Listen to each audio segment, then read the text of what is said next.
Hello, everyone. Welcome to all of you in FFB Live Chemistry classes. Chemistry classes में start किए हैं जो NCERT book के पहले चैप्टर जो सेकेंड ईयर का वैल्यू फर्स्ट है NCERT का, उसमें फर्स्ट चैप्टर है सॉलिड स्टेट या ठोस अवस्था।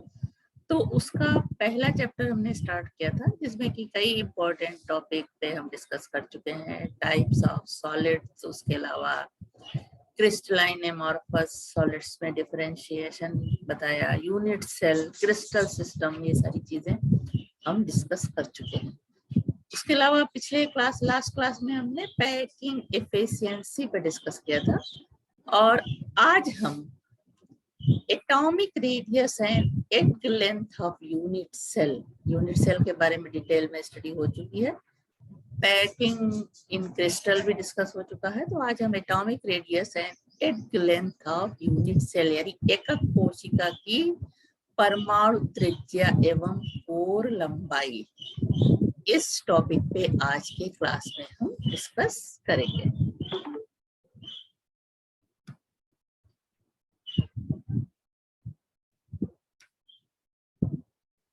तो टॉपिक ये सामने है तुम्हारे, एकक कोशिका की परमाणु त्रिज्या एवं कोर लंबाई, this is known as atomic radius and एग लेंथ ऑफ यूनिट सेल। तो ध्यान से समझना, सारी चीजें जो पहले पढ़ चुके हो उन्हीं को लेते हुए यहाँ चीजें समझाई जा रही हैं कि एटॉमिक रेडियस और एग क्या होता है, एटॉमिक रेडियस क्या होता है, ये सारा यूनिट सेल में बताया जा चुका है। तो जब वो सारी बातें ध्यान होंगी तभी आगे की ये सारी चीजें भी समझ में आएंगी। विभिन्न एकक कोष्ठकों की परमाणु त्रिज्या आर, जो यूनिट होती है यूनिट सेल की, परमाणु एटम जिसको हम गोला मान लेते हैं, तो उसकी परमाणु त्रिज्या आर, कोर लंबाई ए तथा किन्हीं दो निकटवर्ती कणों की बीच की दूरी डी परस्पर निम्न प्रकार से संबंधित होती है। अब इन गणनाओं में ये माना गया कि संपूर्ण क्रिस्टल जालक एक समान के घटक गोलों से बना है। तब जब एक सरल घनी यानी सिंपल क्यूबिक जालक के लिए R इज इक्वल टू, जो कि दो गोले आपस में सटे रहते हैं, दोनों के बीच की दूरी D है, तो R इज इक्वल टू यानी एक गोले की त्रिज्या R D अपॉन 2 हो जाएगी। और D बराबर किसके होती है, दोनों गोलों के बीच की दूरी A, दिस इज कोर लंबाई, तो A अपॉन 2। अब दूसरे तरह की कोशिका है, अगर यूनिट सेल है, अंतःकाय, जिसको बॉडी सेंटर क्यूबिक सेल कहते हैं, या अंतःकाय केंद्रित घनी जालक के लिए डी का मान होता है A√3 अपॉन 2। उसके बाद अब तो R क्या होता है, D अपॉन 2, तो D की वैल्यू यहाँ रखेंगे, तो A√3 हो जाएगा upon 4। Face centred cubic cell के लिए या फलक केंद्रित घनी जालक के लिए E is equal to A upon √2 होगा, तो R is equal to D upon 2, तो D की वैल्यू यहाँ से लेके रखेंगे, तो इसकी वैल्यू ये आएगी। तो तीनों तरह की unit cell, simple cubic unit cell के लिए और अंतःकाय केंद्रित यानी बॉडी सेंटर्ड क्यूबिक सेल के लिए उसकी जो गोलों की त्रिज्या R की वैल्यू ये होगी, और फेस सेंटर्ड क्यूबिक लैटिस या फलक केंद्रीय घनी जालक के लिए गोलों की त्रिज्या R की वैल्यू ये होगी। तो ये तीनों याद रखना है, आगे कैलकुलेशन में इसकी जरूरत पड़ेगी। इनके बाद हम आ जाते हैं packing efficiency, which is known as संकुलन क्षमता। अब संकुलन क्षमता या पैकिंग एफिशिएंसी क्या होती है ये हम देखते हैं। क्रिस्टल जालक में अवयवी कण परमाणु हो सकते हैं, अणु हो सकते हैं, आयन होते हैं। ये क्या होते हैं, निविड संकुलित होते हैं यानी क्लोजली पैक्ड होते हैं। ये ऐसा CCP या HCP संरचना द्वारा कर सकते हैं। अवयवी कणों के निविड संकुलन होने पर रिक्तियों के रूप में कुछ स्थान सर्वदा बचे रहते हैं। अब अतः क्रिस्टलीय जालक में कुल उपलब्ध स्थान का वो प्रतिशत जो अवयवी कणों द्वारा संपूरित होता है संकुलन क्षमता कहलाता है। तो जब क्रिस्टल में जो जो कण होते हैं वो आपस में सट करके संरचित क्रिस्टल बनाते हैं, तो फिर भी उनमें कुछ स्थान कहीं ना कहीं टच करने में रह जाता है, तो वो स्थान जो अवयवी कणों के द्वारा ढका जाता है पूरा या संपूरित होता है, उसको कहते हैं संकुलन क्षमता। अर्थात गोलों द्वारा घेरे गए आयतन तथा एकक कोशिका के आयतन के अनुपात को संकुलन क्षमता कहते हैं। संकुलन क्षमता का फॉर्मूला होता है संकुलन क्षमता इज इक्वल टू प्रत्येक गोले द्वारा घेरा गया आयतन बटे एकक कोशिका का कुल आयतन इंटू 100। अब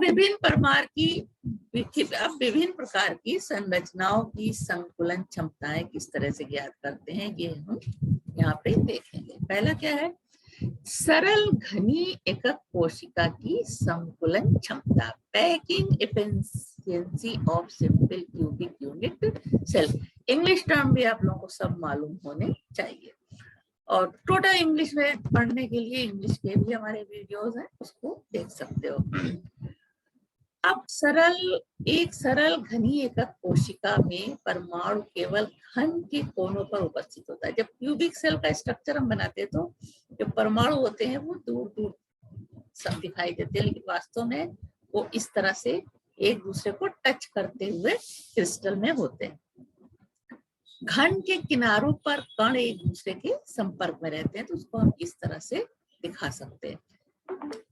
अब माना कि सरल घनी एकक कोशिका की भुजा की लंबाई, सरल एकक कोशिका की भुजा की लंबाई a है एवं गोले की त्रिज्या r है, तो दोनों के इसके और इसके बीच की दूरी क्या हो जाएगी, a is equal to 2r, क्योंकि गोले एक दूसरे को स्पर्श करते अगर तो a is equal to 2r हो जाएगा, 2 बार है ये। अब आ जाओ, एकक कोशिका में गोलों की संख्या कितनी होती है। जब यूनिट सेल बताया था तो एकक कोशिका में गोलों की संख्या इस तरह से निकालते हैं, यानी सिंपल क्यूबिक यूनिट सेल में गोलों या कणों की संख्या 8 × 1/8 इज इक्वल टू 1 होती है। अब एकक कोशिका के गोलों का आयतन क्या होता है, आयतन का फॉर्मूला ये 4/3 पाई r³ और गोलों की संख्या सिर्फ 1 है, एक से मल्टीप्लाई करेंगे तो एकक कोशिका के गोलों का आयतन आ जाएगा 4/3 पाई r³। घनी एकक कोशिका का आयतन, क्योंकि एक कोर की लंबाई a है तो आयतन a³ हो जाएगा, और a की वैल्यू क्या होती है, यहाँ निकाला a is equal to 2r, तो 2r × 2r × 2r क्या हो जाएगा 8r³। अब आगे बढ़ते हैं। अब संकुलन क्षमता, संकुलन क्षमता का फॉर्मूला क्या होता है, अभी पढ़ा था शुरुआत में। संकुलन क्षमता या packing efficiency is equal to एकक कोशिका के गोलों या कणों द्वारा घेरा गया आयतन, जो अभी निकाला है, बटे घनी एकक कोशिका का आयतन इंटू 100। तो क्या है इसमें, एकक कोशिका के गोलों का आयतन ये निकाला था, और घनी एकक कोशिका यानी यूनिट सेल का आयतन ये निकाला था इंटू 100, तो ये आ जाएगा 5/6 × 100। इसको जब सॉल्व करोगे, 22.4 होती है इसकी वैल्यू, सॉल्व करोगे तो आएगा 52.36%, या इसको 52.4% कह सकते हैं। डायग्राम में इसको इस तरह से देखेंगे कि ये जो डायग्राम में दिखाते हैं तो ये गोले दूर दूर दिखाई दे रहे हैं, लेकिन वास्तव में क्या होता है कि ये सटे होते हैं, तभी इनकी दूरी 2r लेते हैं, और ये दूरी क्या है, a है। तो इन सारी चीजों को लेकर के कैलकुलेशन किया जाता है। अब निष्कर्ष क्या निकला जो हमने ये अभी कैलकुलेशन बताया, यानी सरल घनी एकक कोशिका में गोलों द्वारा घेरा गया आयतन कुल आयतन का 52.4% है, तथा रिक्त स्थान का आयतन 100 में से माइनस कर देंगे तो आएगा 47.6%। अब आ जाओ packing efficiency of face centred cubic unit cell, वो सिंपल यूनिट सेल के लिए था, ये face centred cubic unit cell या फलक केंद्रित घनी एकक कोशिका की संकुलन क्षमता। फलक केंद्रित घनी एकक कोशिका की संकुलन क्षमता को समझने के लिए पहले ये डायग्राम देख सकते हैं। फलक केंद्रित में क्या होता है, हर किनारे पे एक एक एटम या परमाणु होता है या कण होता है, और सबके फेस पे एक एक अणु होता है। तो इसको हम जब इस तरह से देखें तो ये तीनों एक सीध में आ जाते हैं। इस तरह से ये बीच वाला गोला जो यहाँ की फलक पे है वो इसको यहाँ दिखाया हुआ है, और जो दोनों कोनों पे है वो ए और सी है, और इधर की तरफ हम आते हैं ये बी है। तो इसको इस तरह से दिखा सकते हैं अलग से। तब ए और सी की दूरी कितनी हो जाएगी, आर आर आर 4 बार है तो 4r हो जाएगा, और ये ए और बी यानी कि ए होगा। अब इधर आ जाते हैं। अब पहली चीज इसमें क्या है, फलक केंद्रित एक कोशिका में कुल गोलों की संख्या निकालना, जो पिछले वीडियोस में दिखाया था इस तरह से निकालते हैं। 8 इंटू 1/8, यहाँ हर कार्नर हर फेस पे एक एक गोला होता है, तो 6 इंटू हाफ होता है, क्योंकि हर फेस पे फिर के दूसरे दो गोलों के संपर्क में रहता है। तो उसका फार्मूला पीछे भी देखना, यहाँ भी पूरा दिखाया हुआ है निकाल के। ये तो तुम्हारा सिंपल यूनिट क्यूबिक के हिसाब से हो गया, और ये जो फलक पे 6 एटम है उनके हिसाब से तो कुल गोलों की संख्या हो जाती है 1 + 3 = 4। यानी इस तरह की जो कोशिका है उसमें गोलों की संख्या 4 है। अब माना गोले की त्रिज्या r एवं घन के किनारे की लंबाई a है, तो एक गोले का आयतन तो इतना हो जाएगा 4/3 πr³। अब 4 गोले हैं इस तरह की कोशिका में, तो 4 से मल्टीप्लाई कर देंगे, या 4 से जब मल्टीप्लाई करोगे तो ये हो जाएगा 16/3 πr³। अब फलक केंद्रित घनी संरचना में कोने वाले गोले फलक के केंद्र पर उपस्थित गोलों से तो स्पर्श करते हैं, परंतु आपस में स्पर्श नहीं करते।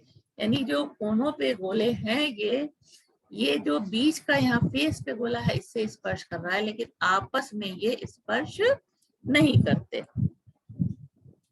अब विकर्ण ए सी क्या होता है, इसमें ये विकर्ण है ए और सी, ये क्या है 4r हो जाएगा।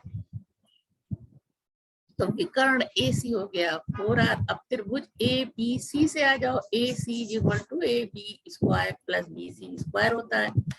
ए बी की वैल्यू ए होती है तो ये A², BC की भी वैल्यू ए है तो ये A² हो जाएगा। अब इसको जब हम सॉल्व करते हैं तो हो जाता है √2a² से a√2। a√2 अब यहाँ पे क्या है, AC जो है, AC यहाँ पे 4r है, और AC ऐसे कैलकुलेट करने पे आया a√2 = 4r, तो a की वैल्यू आ जाती है 4r/√2। इसको सॉल्व करने पे आएगा 2√2r। ये सारी चीज अपनी कॉपी में आपको हल करके भी देखते रहना है कि इतना आ रहा है कि नहीं आ रहा है। अब इसको इस तरह से भी लिखा जा सकता है, a = 2। अब a = 2r होता है तो इस यूनिट सेल में क्या वैल्यू होती है, r = a/ हो जाता है 2√2 हो जाएगा। तो एक कोशिका का कुल आयतन क्या हो जाएगा, a:a:a। अब यहाँ पे इसको 3 बार मल्टीप्लाई करेंगे, a³ हो गया ये। अब a³ की वैल्यू यहाँ रखोगे इस फार्मूले से तो हो जाएगा 4r/√2। ये फाइनली आएगा 64r³√2। तो इसको आप हल करके भी चलेंगे। अतः संकुलन क्षमता क्या है, एक कोशिका में चारों गोलों द्वारा घेरा गया है, तो 4 गोले हैं यहाँ पे बटे एकक कोशिका का कुल आयतन इंटू 100। चारों गोलों का आयतन है 16 πr³/3, और उसके बाद एकक कोशिका का कुल आयतन कितना है 2√2 इंटू 100। अब इसको सबको हम जब सिंप्लीफाई करेंगे इस तरह से तो आएगा 74। अब फलक केंद्रित घनी कोशिका में संकुलन क्षमता अर्थात कणों द्वारा घेरा गया आयतन कुल आयतन का 74% होता है, तो रिक्त आयतन कितना होगा 26%। उसके बाद आ जाते हैं कायंता केंद्रित घनी एकक कोशिकाओं की संकुलन क्षमता, यानी body centred cubic unit cell की संकुलन क्षमता। कणों की संख्या इस यूनिट सेल में क्या होती है 8 यानी बीच में एक कण होता है तो उसके लिए 8 इंटू 1/8 प्लस 1, तो इसमें कणों की संख्या होती है 2। अब माना कि अंतागोलों की त्रिज्या r एवं घन के किनारे की लंबाई a है, तो वो एक गोले का आयतन इतना हुआ, और इसमें गोले कितने हैं 2, तो 2 गोलों का आयतन 2 से मल्टीप्लाई करेंगे तो आएगा 8/3πr³। अब संपूर्ण त्रिभुज ABC, इस तरह से इसका डायग्राम बनेगा। बीच में एक गोला है, उसके अलावा ये ABC ये सब त्रिभुज बन रहा है। इसके लिए AC इज इक्वल हो जाएगा √AB² प्लस BC²। तो ABBC की वैल्यू A है तो ये हो जाएगा, रखने पे आएगा A√2। अब समकोण त्रिभुज ACD देख लो, AC और ये D, इसके लिए क्या होगा AD is equal to AC² plus CD²। अब AC क्या है 2A हो गई इसकी वैल्यू, यहां से यहां तक A और उसके बाद ये फिर A, तो ये हो जाएगा 2A² प्लस A²। CD क्या होगा CD ये हो जाएगा A, क्योंकि ये सब बराबर है A तो AD A हो जाएगा, सबकी वैल्यूज रखा जाएगा तो क्या हो जाएगा ये √3A², सिंप्लीफाई करोगे तो A√3। काय केंद्रित घनी संरचना के गोले में गोले परस्पर स्पर्श नहीं करते, परंतु केंद्र के गोले से स्पर्श करते हैं। आपस में तो ये स्पर्श नहीं करेंगे, लेकिन यहाँ जो केंद्र में गोला है इसको ये स्पर्श करते हैं। एकक कोशिका में AD पर 3 गोले एक दूसरे के संपर्क में हैं, इस तरह से। ठीक,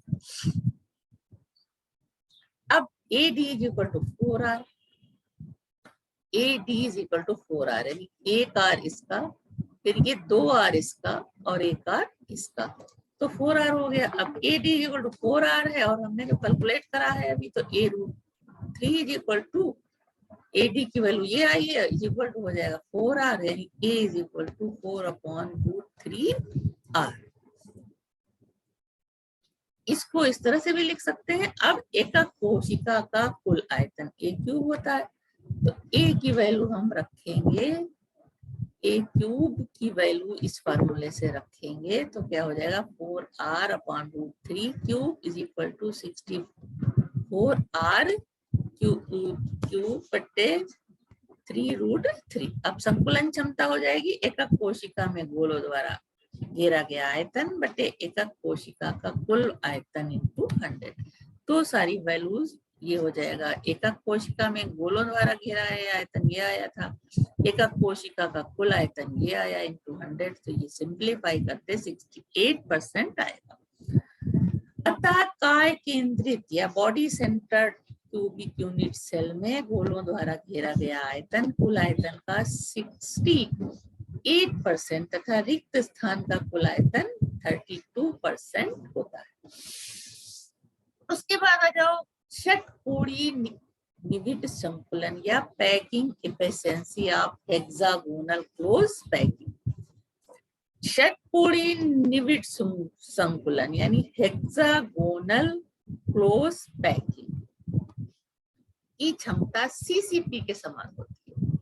CCP की संरचना संकुलन क्षमता का अध्ययन करने के लिए आगे डायग्राम है, उसमें एकक कोशिका की लंबाई A तथा फलक विकर्ण AC is equal to B होगा। यहाँ पहले डायग्राम देख लो, ये षटकोणीय एकक कोशिका में ये 3 गोले हैं, P को स्पर्श कर रहा है A और इधर C जो है B को स्पर्श कर रहा है, तो AC ये हो गया, BC ये है, ये गोला है ABC और ये ABC ये त्रिभुज है, तो ये हो गया AC और ये है BC क्या होगा A, BC की वैल्यू A हो जाएगी और बाकी इसकी जो है उसी तरह से 4R होगी।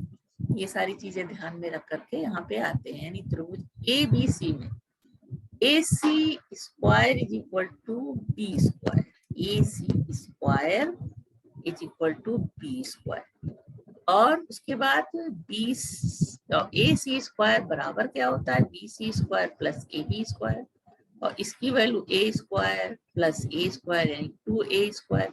अब जो कि B square is equal to 2a square, तो बी इज इक्वल टू हो जाएगा √2। तो यदि गोले की त्रिज्या r हो तो b is equal to 4r। तो अब ये दोनों की वैल्यू बराबर रखी जाएगी, 2a हो गया यहाँ हमने निकाला, जबकि गोले को देख करके उसकी हम जो b बराबर 4r होता है, तो ये दोनों बराबर हुए। दोनों रखने पे a इज इक्वल टू हो जाएगा 4r अपॉन √2, यानी a की वैल्यू आएगी 2√2r, या r is equal to a upon 2√2। अब चूंकि सीसीपी संरचना में प्रभावी रूप से प्रति एकक कोशिका में 4 गोले होते हैं, 4 गोलों का कुल आयतन होता है 4 into 4/3 पाई आर क्यूब के बराबर होता है, और घन का आयतन a क्यूब या a क्यूब को हम इस तरह से a क्यूब की वैल्यू होती है 2√2r होल क्यूब लगा देंगे, क्योंकि a की वैल्यू इतनी है। अतः संकुलन क्षमता क्या हो जाएगी, एकक कोशिका में चारों गोलों द्वारा घेरा गया आयतन बटे एकक कोशिका का कुल आयतन इंटू 100। सारी वैल्यूज हम रखेंगे सामने, इसका आयतन ये हो गया, इसका ऊपर वाले का की वैल्यू ये हो गई इंटू 100, तो वैल्यू कितनी आ जाएगी,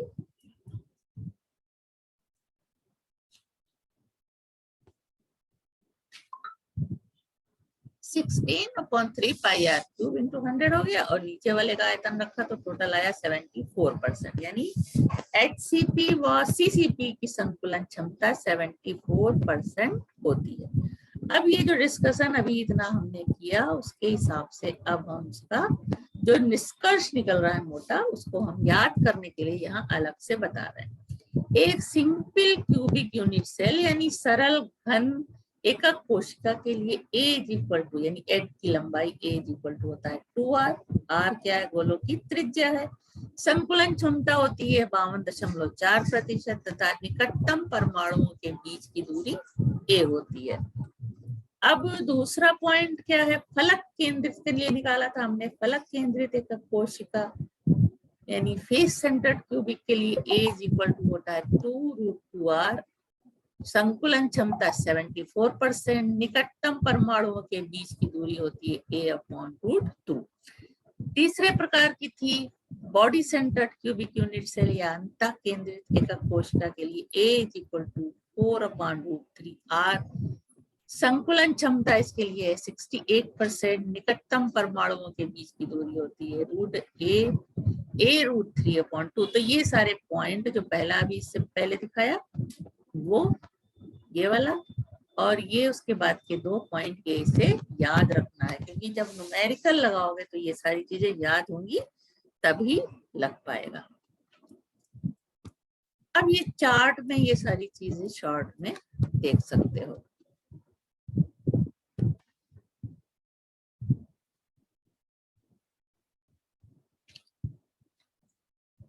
विभिन्न घनी जालकों के संरचनात्मक संबंध विवरण है। इधर ये तीनों तरह की कोशिकाएं दी हुई हैं, simple cubic unit cell, body centred cubic unit cell and face centred cubic unit cell. अब सबके अलग अलग क्या क्या मान हो सकते हैं। प्रति एकक कोशिका में परमाणुओं की संख्या जो कैलकुलेट किया था इसमें 1 होती है सिंपल क्यूबिक में, बॉडी सेंटर्ड में 2, फेस सेंटर्ड में परमाणुओं की संख्या 4। अब निकटतम परमाणुओं की संख्या घनी कोशिका में 6 होते हैं हर कोने पे, इसमें कितने होते हैं 8 कैलकुलेट करके निकाला था, जबकि बॉडी सेंटर्ड क्यूबिक में 12 होते हैं। अब निकटतम परमाणुओं के बीच की दूरी सिंपल क्यूबिक में a होता है, बॉडी सेंटर्ड में इसकी वैल्यू होती है a√32, यानी कि इसको कैलकुलेट करोगे तो आएगा 0.866a, और बॉडी फेस सेंटर्ड के लिए a√2 होता है यानी 0.70a। परमाणु त्रिज्या सिंपल क्यूबिक यूनिट सेल के लिए होती है a/2, बॉडी सेंटर्ड के लिए होती है a√34, इसकी वैल्यू ये आएगी, और बॉडी फेस सेंटर्ड के लिए होती है a√2/4, इसकी वैल्यू ये आएगी। अब घेरा गया आयतन, सिंपल यूनिट सेल में गोले जो है 15.4% आयतन घेरते हैं, जबकि बॉडी सेंटर्ड में गोले 68% और फेस सेंटर्ड क्यूबिक में 74%। अब आ जाओ इकाई आयतन में परमाणुओं की संख्या। इकाई आयतन में परमाणुओं की संख्या सिंपल यूनिट सेल में 1/A³, बॉडी सेंटर्ड में होता है 2/A³ और फेस सेंटर्ड में, चूंकि इसमें 2 गोले होते हैं, इसमें 4, तो 4/A³। अब एकक सेल का आयतन तीनों का A³ होता है, अलग अलग वैल्यू हो सकती है सब में A की, तो आध एकक सेल का आयतन ये होता है। अब संकुलन प्रभाज्य, इसके लिए होता है π/6, इसके लिए होता है π/6√3, इसके लिए π/6√2। सबकी वैल्यू कैलकुलेट करके यहाँ पे दी हुई है। अब कुछ इंपॉर्टेंट फैक्ट हैं जिनको याद करना होगा। पहला, विभिन्न संरचनाओं में से सीसीपी और एचसीपी संरचनाओं की संकुलन क्षमता अधिकतम होती है। फर्स्ट पॉइंट, इसको नोट करो। उसके बाद घनी निविड़ संकुलन तथा षटकोणीय निविड़ संकुलन में घनी क्या होती है, सीसीपी कहते हैं, और षटकोणीय को एचसीसी में संकुलन क्षमता फलक केंद्रित घनी एकक कोशिका की संकुलन क्षमता यानी 74 के बराबर होती है। उसके बाद रोम्बोहेड्रल यानी त्रिस्मंताक्ष में भी षटकोणीय निविड़ संकुलन एचसीपी के समान संकुलन क्षमता 74% होती है।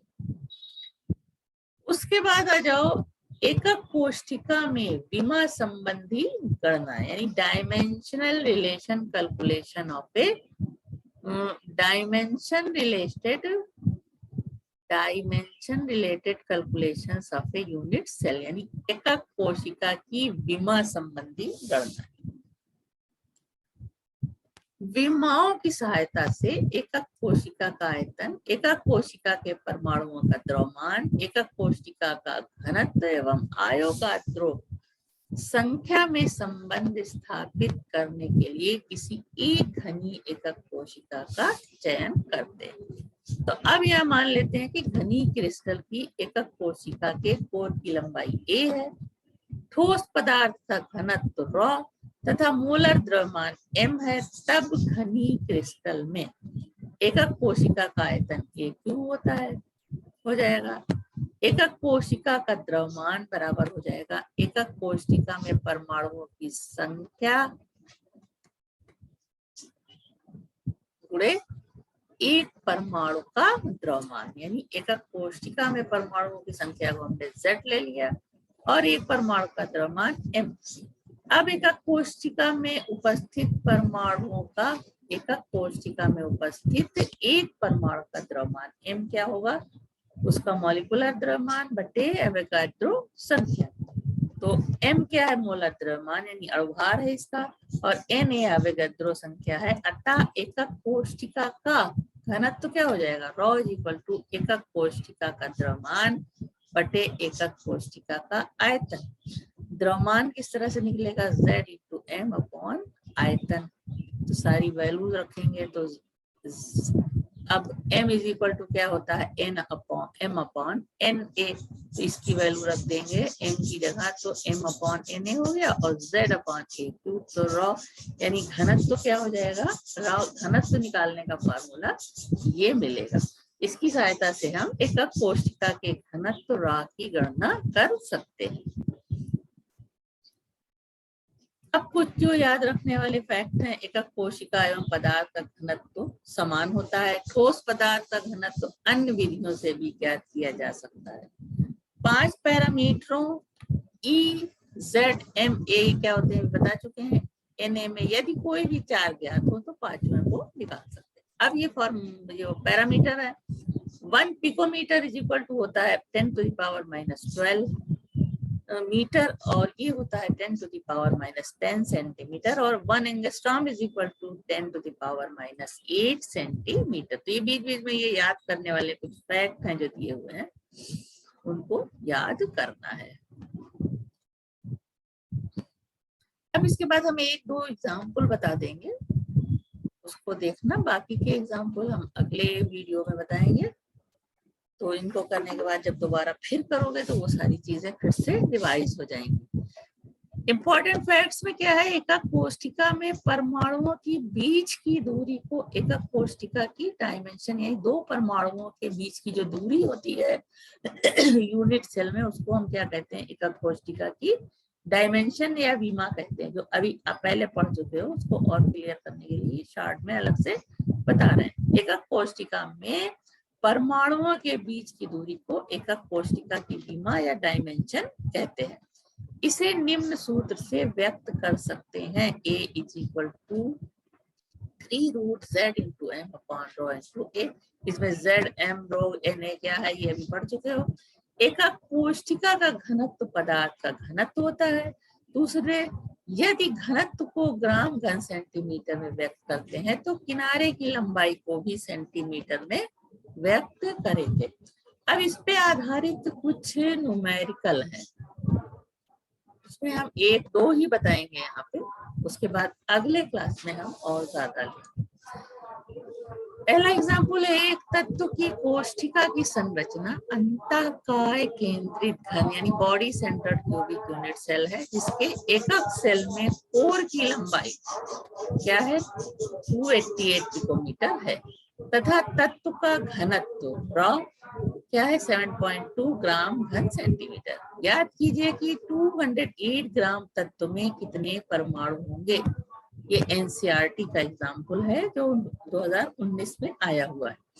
एकक कोशिका का आयतन क्या होता है, कोर की लंबाई क्यूब। तो कोर की लंबाई ये दी हुई है, इसका हम क्यूब पिकोमीटर में दिया हुआ है, तो इसको हम सेंटीमीटर मीटर में बदलेंगे तो 10⁻⁻12 से ये मल्टीप्लाई हो जाएगा, तो इतना आ जाएगा। अब इसको हम सेंटीमीटर में लाना चाहते हैं तो ये 10⁻⁻10 सेंटीमीटर से मल्टीप्लाई होगा तो आ जाएगा 2.39 इंटू 10⁻⁻23। अब 208 ग्राम तत्व का आयतन, ग्राम में पदार्थ दिया हुआ है, आयतन होता है द्रव्यमान बटे घनत्व, तो जो दिया हुआ है द्रव्यमान बटे आयतन भी दिया हुआ है 7.2, तो इस आयतन कितना आ जाएगा 28.88 घन सेंटीमीटर। अब इस आयतन में एकक कोष्ठिकाओं की कुल संख्या, टोटल आयतन और बटे क्या हो जाएगा एकक कोष्ठिका का आयतन, डिवाइड किया तो ये आया एकक कोष्ठिकाओं की संख्या जो आएगी वो इतनी होगी। अब चूंकि बॉडी सेंटर क्यूबिक एकक कोष्ठिका में 2 परमाणु होते हैं, अतः 208 ग्राम तत्व में परमाणुओं की संख्या, अब 2 से इन संख्याओं को मल्टीप्लाई कर देंगे तो टोटल परमाणु आ जाएगा 24.16 इंटू 10⁻23 परमाणु। अब ये दूसरा एग्जाम्पल देख सकते हो कि CCP जालक बनाता है, सिल्वर CCP जालक बनाता है। एक्स किरण विवर्तन अध्ययन द्वारा ज्ञात हुआ कि इसकी एकक कोष्ठिका के कोर की लंबाई 408.6 पिकोमीटर है। अब सिल्वर के घनत्व की गणना कीजिए, जबकि सिल्वर का जो द्रव्यमान है वो 107.92 दिया हुआ है। अब CCP जालक ये यू में इसका द्रव्यमान देते हैं, जो शॉर्ट में यू में है लिखा हुआ है, लिखा जाता है CCP जालक में प्रति एकक कोष्ठिका में सिल्वर परमाणु की संख्या कितनी है 4, क्योंकि CCP जालक में की जो एकक कोशिका होती है उसमें परमाणुओं की संख्या 4 होती है, इसीलिए बताया ये सारी चीजें याद रखनी। अब एकक कोशिका के कोर की लंबाई A यहाँ पे दी हुई है 408.6 पिकोमीटर, इसको हमने मीटर में बदला तो इतना आ जाएगा।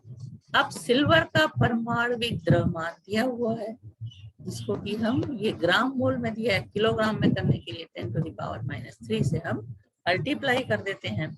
अब एकक कोष्ठिका में Ag का घनत्व क्या हो जाएगा Z into M upon Na क्या है एवोगाड्रो संख्या है, एवोगाड्रो संख्या रखा जाएगा यहाँ Na। इसी तरह से ये पहला एग्जाम्पल जो था उसमें भी Na इज इक्वल टू क्या होगा, इसमें नहीं है, अब ये फार्मूला ये पता है चुके हैं Na जो है इसकी वैल्यू क्या है, इतनी है। अब सिल्वर का परमाणविक द्रव्यमान ये निकला है और एवोगाड्रो संख्या यहाँ रखोगे और ये 4 इंटू ये जो तुमने निकाला था 407 है और 4 एटम होते हैं एक यूनिट सेल में जो CCP में, तो 4 से इसको मल्टीप्लाई कर देंगे, Z इंटू M हो जाएगा, यानी Z क्या है, परमाणुओं की या गोलों की संख्या है और M ये हो जाएगा M के साथ बटे N A ये हो जाएगा एवोगाड्रो संख्या और नीचे A क्यूब, इसकी वैल्यू A क्यूब हो जाएगा ये, तो इस पूरे की पावर 3 हो जाएगा। अब इन सबको मल्टीप्लाई करोगे तो आंसर आएगा 10.5 ग्राम घन सेंटीमीटर। अब आ जाते हैं एक और NCERT के एग्जाम्पल में, बाकी का हम अगले क्लास में बताएंगे। एक्स किरण विवर्तन अध्ययन द्वारा पता चला कि तांबा 3.608 इंटू 10⁻⁸ सेंटीमीटर कोशिका कोर के साथ फेस सेंटर्ड क्यूबिक एकक कोशिका के रूप में क्रिस्टलीकृत होता है। एक दूसरे प्रयोग में तांबे का घनत्व 8.92 ग्राम घन सेंटीमीटर ज्ञात किया गया। तांबे के प्रारंभिक द्रव्यमान ज्ञात कीजिए।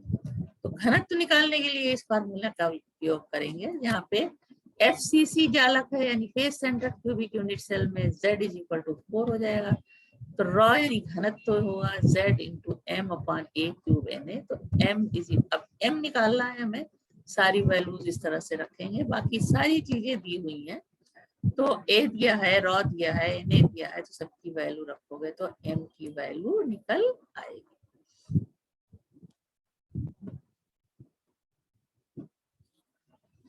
तो यहाँ से क्वेश्चन नंबर 12 से हम नेक्स्ट क्लास में बताएंगे, क्योंकि अब इतना जितना पढ़ लिया है इसको समझ लो, और उसके बाद जब अगला जो क्लास होगा उसमें हम यहाँ क्वेश्चन नंबर 12 से सारे एग्जाम्पल बताएंगे, और जो उसके अलावा क्रिस्टल में किस तरह की जो आयनिक क्रिस्टल होते हैं उनमें किस तरह की पैकिंग होती है और उनमें त्रिज्याओं वगैरह को किस तरह से निकालते हैं, उसके बारे में हम अगले क्लास में बात करेंगे। तो इसके आगे की सारी बातें अगले क्लास में होंगी। तो इतना जो आज के क्लास में पढ़ा है इसको आप लोग कॉपी में नोट करें, क्योंकि बहुत सारे इसमें जो न्यूमेरिकल टाइप की चीजें हैं, डेरिवेशन है, तो उसको करके देखोगे तो ज्यादा बेहतर होगा।